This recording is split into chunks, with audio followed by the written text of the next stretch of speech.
അങ്ങ് ബോളിവുഡിലെ അക്ഷയ് കുമാർ മുതൽ ഇങ്ങ് മോളിവുഡിലെ ലാലേട്ടൻ വരെ വന്നിട്ടും നിലം തൊടാതെ എയറിലായ 200 കോടി മുടക്കിയെടുത്ത തെലുങ്ക് കട്ടപ്പനാഥം കണ്ണമ്മയെ കുറിച്ചാണ് ഇന്ന് നമ്മൾ സംസാരിക്കാൻ പോകുന്നത്. അതിനു മുൻപ് ഈ സിനിമയെ കുറിച്ച് രണ്ട് നല്ല വാക്ക് സംസാരിക്കാനായി നമ്മുടെ പ്രിയ സുഹൃത്തിനെ ക്ഷണിക്കുന്നു. 160 രൂപ വെറുതെ പോയി.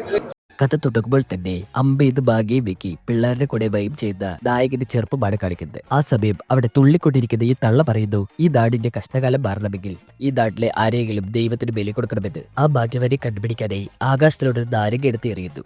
ആ നാരങ്ങ നേരെ 2 കിലോമീറ്റർ അപ്പുറത്ത് കളിച്ചുകൊണ്ടിരിക്കുന്ന നായകന്റെ ചങ്കിന്റെ മണ്ടയ്ക്ക് കൊള്ളുന്നു. അങ്ങനെ അവനെ ബലി കൊടുക്കാനായി കൊണ്ടുപോകുമ്പോൾ അവൻ ഏതോ വായനശാലയുടെ ലെമനേഡ് സ്പൂൺ മത്സരത്തിൽ 1ാം സ്ഥാനം ലഭിച്ചതുപോലെ നാട്ടുകാർ തെണ്ടുകളെല്ലാം ചിയർ ചെയ്തു. ബട്ട് ആ സമയം ഇതൊന്നും സഹിക്കാത്ത നമ്മുടെ കൊച്ചു തിണ്ടൻ ഒരു കല്ലെടുത്ത് ആ തള്ളയുടെ ബോധയ്ക്ക് വീക്കിക്കൊണ്ട് പറയുന്നു,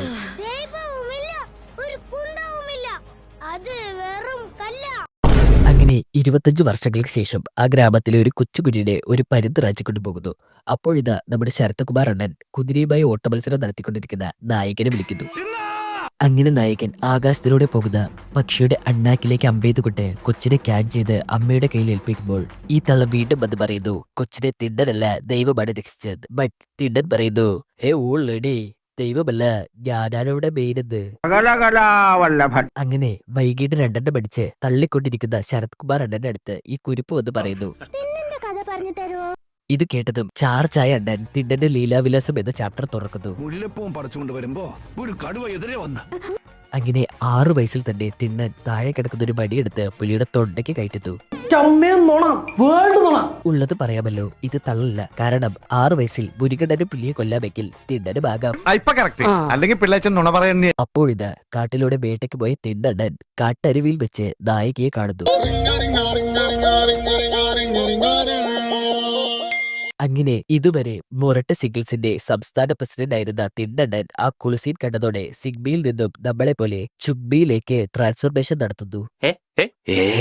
അപ്പോഴാണ് ശാന്തമായി ഈ കഥയുടെ പ്ലോട്ടിൽ ഒരു ട്വിസ്റ്റ് കൊണ്ടുവരാനായി ഈ മാരണം വരുന്നത്. തിണ്ണണ്ണന്റെ നാട്ടിലെ വിഗ്രഹം അടിച്ചു മാറ്റാനായി ഗ്യാങ്ങുമായി വന്ന ഈ ഗ്യാങ്സ്റ്റർ എല്ലാ സിനിമയിലും പോലെ ഈ കാണുന്ന കൊച്ചിനോട് റോങ് ആവുന്നു. ഇത് കാണുന്ന തിണ്ണണ്ണൻ എല്ലാവരെയും പപ്പടം പൊടിക്കുന്ന പോലെ പൊടിക്കുന്നു. പക്ഷേ അപ്പോഴാണ് അവർ അറിയുന്നത് ഈ ഗ്യാങ്സ്റ്റർ കൊടും ഭീകരനായ കാലമുഖന്റെ ബ്രോ ആണെന്ന്. ലക്ഷക്കണക്കിന് സൈന്യങ്ങളുമായി ഇവിടെ വന്നിട്ട് ഗ്രാമത്തിനെയും നശിപ്പിച്ച്. അങ്ങനെ കാലമുഖന്റെ ടീംസും യുദ്ധത്തിന് വന്നാൽ നമ്മൾ എന്ത് ചെയ്യും അല്ലയെ എന്ന് വിചാരിച്ച് അവർ എല്ലാവരും ചേർന്ന് ഒരു കമ്മിറ്റി കൊടുത്തു. ഇനി നടക്കപ്പോറത് യുദ്ധം. അപ്പോഴിതാ ദൈവത്തിന് വെച്ച പഴങ്ങൾ അടിച്ചു മാറ്റി തിന്ന തിണ്ണനുമായി ഒരു റൊമാന്റിക് ഫൈറ്റിൽ ഏർപ്പെടുകയാണ് നമ്മുടെ നായിക.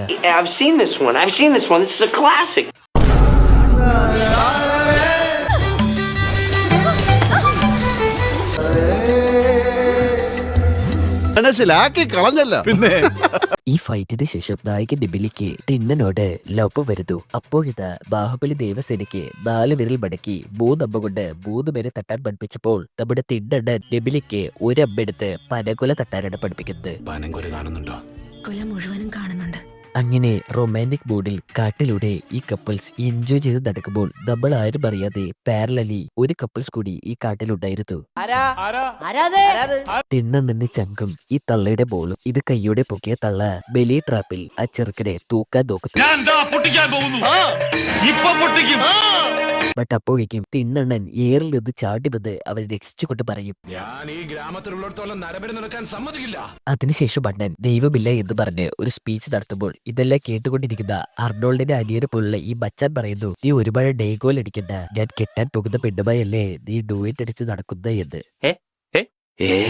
അങ്ങനെ ഈ കോൺഫ്ലിക്റ്റിന് ഒരു റെസൊല്യൂഷനുമായി വന്ന ഈ അമ്മാവൻ പറയുന്നു, ഈ നാട്ടിൽ ഒരു ലവ് ട്രയാങ്കിൾ ഉണ്ടായാൽ അവർ തമ്മിൽ ഒരു ഫൈറ്റ് വെച്ച് അതിൽ ജയിക്കുന്നവനെ പെണ്ണ് സ്വന്തമെന്ന്.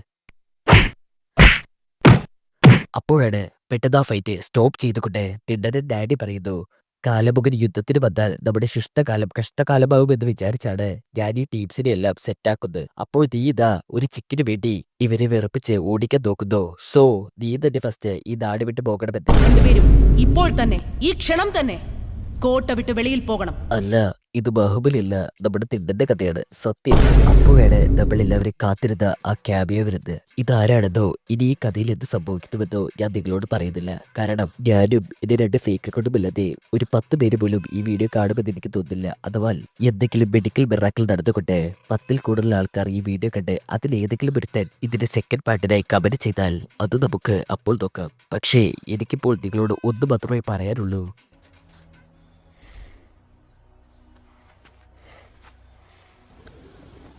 ശരി കേട്ടോളേ.